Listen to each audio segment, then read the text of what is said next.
ఈ రేవంత్ రెడ్డి ఒక్కడినే టార్గెట్ చేస్తామా? అది కూడా తప్పే. రేవంత్ రెడ్డికి షిప్ప ఇచ్చిపోయింది. షిప్ప మొత్తం అయ్యా, కొడుకు, అల్లుడు, కోడలు, ఆడు ఇంకోడు సంతోషరావు. ఆడు ఏమవుతాడేమో వానికన్నా తెలుసు ఆడేమవుతాడో కేసీఆర్. ఈ అందరూ ఆ చెట్ల పైసలు కూడా మిగిలిన హరితారం గిరితారం అనుకుంటా అందులో కూడా కోట్ల రూపాయలు వేసుకపోయారు. గొర్రెలను కూడా ఇచ్చిపెట్టాయి.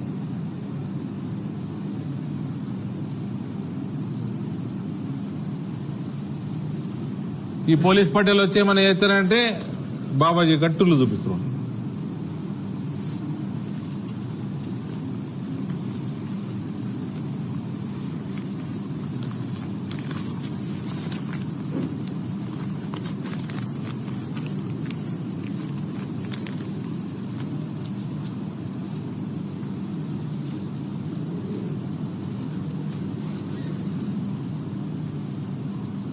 అది కేంద్రము ఒక స్కీమ్ తెచ్చింది.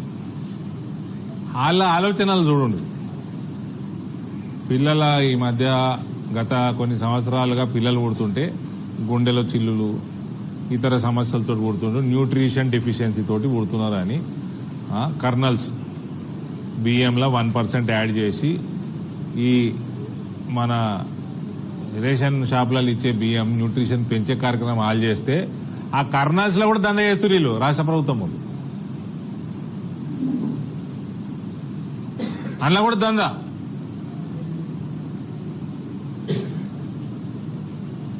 ఈ రకంగా కరప్షన్ ఉంటే ఏది కూడా బాగుపడదు. ఏడికింద వెనకకే పోతాం. ఆయననేమో పెద్ద మనిషి మోడీ చిన్నపిల్లలు పుడితే గుండెలో చిల్లులతో పుడుతున్నారు అని ఆ రకంగా ఆలోచన చేసి ఆయన ప్రణాళిక చేసుకుని ఓ పాలసీ తీసుకొచ్చి ఆయన తెచ్చి 4 ఏళ్ళు అయిపోయింది.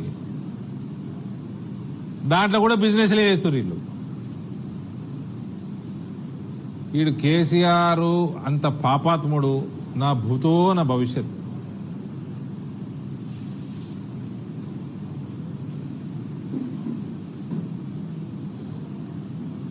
ఆ కుటుంబాన్ని చేసిన పాపానికి రేవంత్ ఎటువంటి చర్యలు తీసుకోకపోవడం రేవంత్ చేస్తున్న అతిపెద్ద పాపం చుట్టుకుంటది.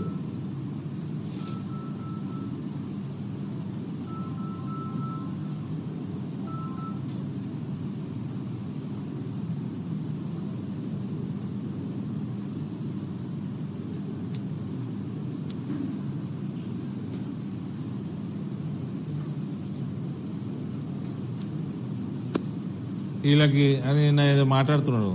Congress is Muslim, Muslim is Congress అట. India is Indira, Indira is India అన్నట్టు అది వీకింది. Congress is Muslim, Muslim is Congress. ఆ రాహుల్ గాంధీ ఇవన్నీ చూస్తాడా? ఆయననే చెప్తాడా? పట్టించుకుంటాడా? అంటే అసలు ప్రాబ్లం ఆడుంది. అంగేసుకున్నావు కదా బ్రదర్, నువ్వు అంగేసుకున్నావు కదా, మీద గుండి ఉల్టా పెట్టినావు అనుకో, తప్పు పెట్టినావు అనుకో, ఏమైతే గుండెలన్నీ ఇలా మీద గుండి రాహుల్ గాంధీ చక్కలేడు. మీద గుండి చక్కగా పెడితే అన్ని చక్కగానే ఉంటాయి కదా. ఇలా మీద గుండి చక్కగా లేదు, అది బాధ. ఇలాది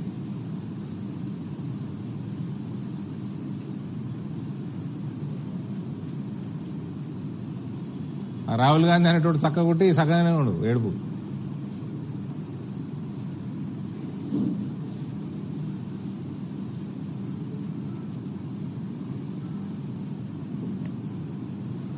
ఇంకేమైనా ఉందా?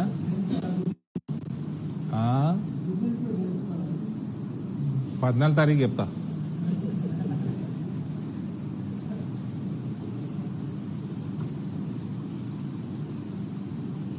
రాకేష్ భాయ్ నేను అడుగుది.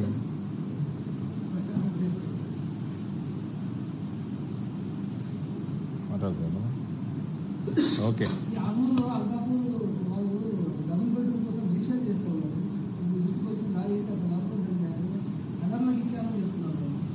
ప్రభుత్వ అధికారులు అన్ని సర్వేలు చేసి పంపించారు. లేదంటే ప్రభుత్వ అధికారులు చర్యలు తీసుకున్నారు. రాజకీయ నాయకులకు ఏం సంబంధించి?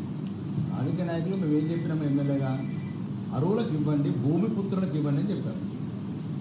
అరువులకు భూమిపుత్రులకు ప్రాధాన్యత అని చెప్పారు. భూమిపుత్రులు అంటే అంకాపూర్లో పుట్టిన వాళ్ళు, పెరిగిన వాళ్ళు ఫస్ట్ ప్రయారిటీ ఇవ్వమన్నాం. తర్వాత ఆల్రెడీ ఇంకా ఉన్నాయి, ఇంకొక 70 ప్లాట్లు వస్తున్నాయి. రాజకీయ